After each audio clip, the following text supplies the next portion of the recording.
Alors, Maître Maghrebi, je sais qu'il y a plein de gens qui s'intéressent beaucoup aux droits des étrangers. Alors, on se posait la question, Maître Maghrebi, est-ce que, avec au regard de Monsieur Macron qui est rentré en vigueur maintenant depuis un certain temps, a-t-il changé des clauses dans le droit dans le droit des étrangers dans le CESEDA, ou est-ce que pour l'instant toutes les lois sont restées similaires à peu près pour le droit des étrangers? Et est-ce que vous avez appris par hasard qu'il y aurait des changements ou quoi? Non, pour l'instant, il n'y a pas vraiment de changement au niveau de la politique, si ce n'est qu'il souhaite une application stricte des textes, notamment ce qui concerne le droit d'asile, où il a beaucoup expliqué que il fallait vraiment respecter les textes et l'essence même du droit d'asile, à savoir qu'on doit l'accorder à une personne qui est en situation de danger dans son pays et pas une personne qui est en situation de crise économique dans son pays, parce qu'on a beaucoup de personnes qui viennent et qui sont en situation irrégulière, qui viennent pour des raisons économiques sur le territoire et non pas pour des raisons politiques ou des raisons qui sont à l'essence même du droit d'asile.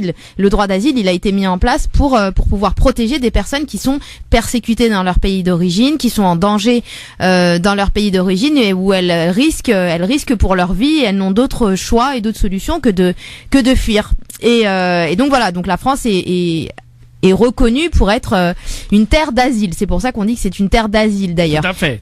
Voilà, la politique est assez stricte, c'est-à-dire qu'on ne régularise et on accorde le droit d'asile, on accorde cette protection qu'aux personnes qui sont en danger dans leur pays et pas aux personnes qui sont après c'est une position, hein, mais pas aux personnes qui vont être dans une situation économique compliquée. Oui, en gros, tu quittes ton pays parce que t'as peur de mourir en raison de la police ou de l'État ou de la politique qui est mise en place, on te régularise.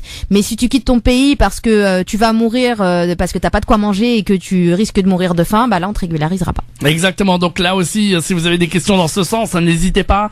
0892 23 99 50 étoiles est le choix numéro 1.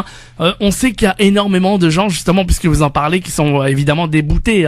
Combien de pourcentage d'ailleurs de personnes déboutées par rapport à ceux qui sont pas déboutés? Je pourrais pas te donner le terme exact, hein, mais juste à titre d'exemple, hein, par exemple pour les Bangladais, on est à 3% de régularisation. Ouais, c'est ça. 3% au niveau de la CNDA, c'est vraiment c'est rien. Pas beaucoup. Ouais, c'est rien, puis il faut voir les audiences au niveau de la Cour nationale du droit d'asile. Moi je conseille à toute personne intéressée par ce sujet de se rendre, hein. Il y a une seule cour sur toute la France qui a pour mission de traiter ces demandes. Elle se trouve à Montreuil. Ah oui. Allez aux audiences et vous verrez comment les demandeurs d'asile sont traités, c'est effarant. Ah d'accord. Oui, ça il y a vraiment des efforts à faire là-dessus également, et malgré tout, bon voilà.